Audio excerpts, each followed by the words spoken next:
Audio Jungle.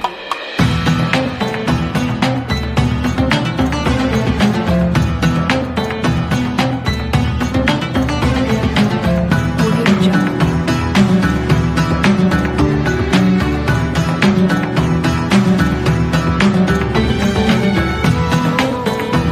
Audio Jungle.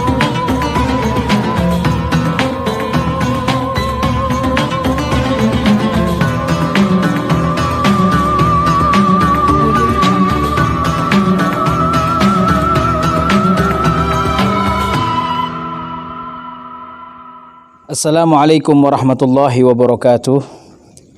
Alhamdulillahi rabbil alamin. Allahumma salli wa sallim ala sayyidina Muhammadin wa ala alihi wa sahbihi ajma'in, amma ba'du. Kaum muslimin dan muslimat dimanapun Anda berada, kita berjumpa lagi dalam program Senja Ramadan, yang semoga Ramadan kali ini adalah Ramadan yang terbaik buat kehidupan dunia kita dan akhirat kita. Dan semoga Allah Subhanahu wa taala menyempurnakan keimanan kita dengan ilmu pengetahuan yang baik dan bijak. Kaum muslimin dan muslimat, kemarin kita mendengarkan seorang alim, seorang yang beradab, seorang yang istiqamah, seorang yang soleh, putra dari orang soleh, dan melahirkan orang-orang soleh. Beliau Al-Habib Abdullah bin Muhammad bin Hadun Al-Attas, pendiri dan pengasuh Pondok Pesantren Darul Mustafa Al-Mujtaba, Tegal, Jawa Tengah, Indonesia. Kita mendengar kewafatan beliau, kemangkatan beliau, berpindahnya dari alam ini menuju alam yang lainnya, kehariban ilahi Rabbi. Semoga Allah Subhanahu wa taala menerima amal ibadah beliau, mengampuni kesalahan-kesalahan beliau, dan ditempatkan beliau di sisi terbaik, berada di samping datuk tercinta beliau, baginda Nabi Muhammad sallallahu alaihi wasallam.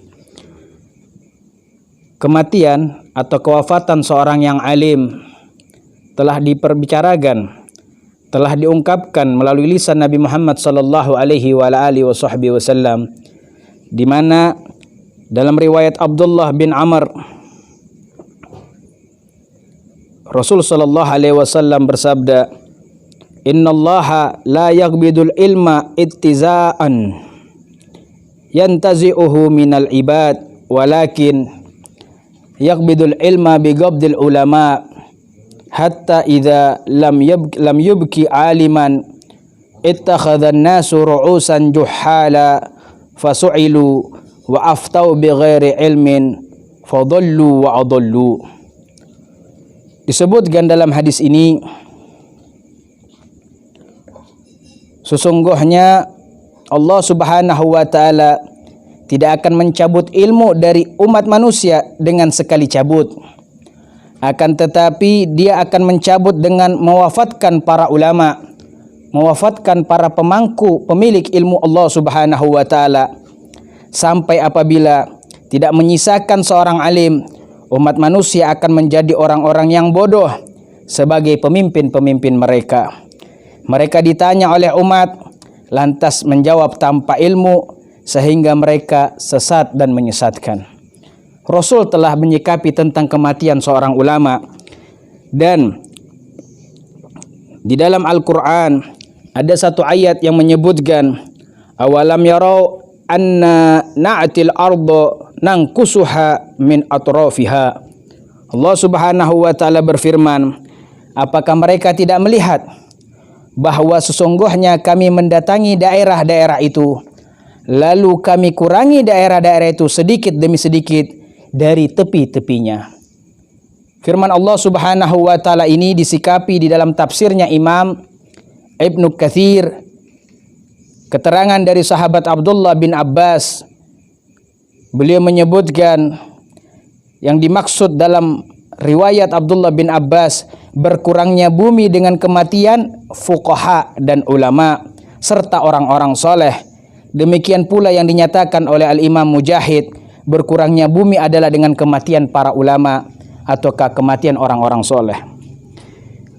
Kita telah mendengar kematian Habib Abdullah bin Muhammad bin Hadun Al-Attas di Tegal ini begitu membawa kesedihan yang dalam pada kehidupan sehari-hari kita. Orang tua yang bijaksana, namun Allah lebih mencintai beliau, maka Allah memanggil beliau. Dan ketahuilah, di dalam kematian orang-orang saleh selalu Allah meletakkan banyak rahasia-rahasia di dalamnya. Di antaranya yaitu kewafatan Imam Ahmad bin Hanbal.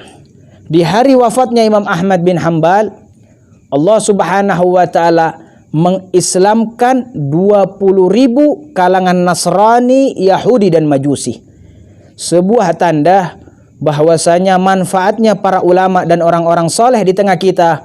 Ada kalanya kewafatannya saja, ada kalanya kematiannya saja berdampak manfaat yang besar di tengah umat manusia.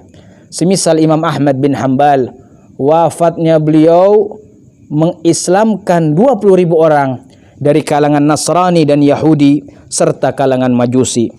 Bahkan ada seorang ulama yang ahli hadis, beliau Al-Imam Abu Zur'a Ar-Razi, yang mana ketika beliau wafat berkumpul para santri-santri beliau dan murid-murid beliau dalam keadaan sekaratnya beliau, dalam keadaan sakaratul mautnya beliau. Salah seorang muridnya berkata, "Mari kita tuntun guru kita agar bisa mengucapkan kalimat la ilaha illallah sebagai penghujung umurnya."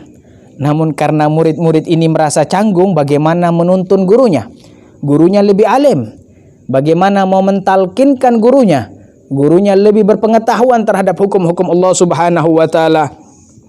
Maka dalam keadaan kebimbangan murid-muridnya untuk mentalkin gurunya sebelum kewafatan gurunya, Al-Imam Abu Zur'a Ar-Razi ahli hadis ini dalam keadaan sekaratnya itu, beliau membacakan hadis sendiri yang disebutkan oleh lisan Nabi Muhammad SAW dengan sanadnya dari awal periwayatnya sampai pada kalimat sabda Nabi Muhammad. Beliau mengatakan, "Man kana akhiru kalamih la ilaha illallah dakhalal jannah." Barang siapa yang akhir ucapannya la ilaha illallah, dipastikan masuk surga.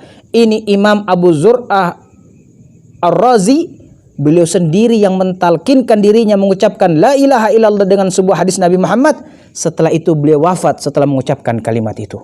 Subhanallah. Ada kalanya kematian para ulama menampakkan kebesaran-kebesaran apa yang ada pada diri mereka semuanya di sisi Allah Subhanahu wa taala. Ada pula Al-Imam Al-Hafidh Ibnu Hajar Asqalani, dikisahkan ketika kematian beliaulah salah satu ulama dan orang soleh yang punya hubungan baik dengan Allah Subhanahu wa taala. Ketika santri-santrinya dan kerabatnya telah berkumpul di dekat jasadnya dalam keadaan sekarat, ini Imam Ibnu Hajar Al-Asqalani, kerabat dan santrinya membacakan surat Yasin untuk beliau agar Allah mempermudah kematiannya. Maka ketika santri dan kerabatnya membacakan surat Yasin sampai pada kalimat salamun gaulam min rabbir rahim, kepada mereka dikatakan keselamatan sebagai ucapan selamat dari Tuhan yang Maha Penyayang. Salamun gaulam min rabbir rahim, salamun gaulam min rabbir rahim. Setelah mengucapkan atau mendengarkan ucapan firman Allah tersebut, Imam Ibnu Hajar wafat dalam keadaan keselamatan, ketenangan pada diri mereka. Masya Allah, itulah keadaan orang-orang yang punya hubungan baik dengan Allah Subhanahu wa ta'ala. Kewafatan mereka saja bisa mendapatkan manfaat yang besar.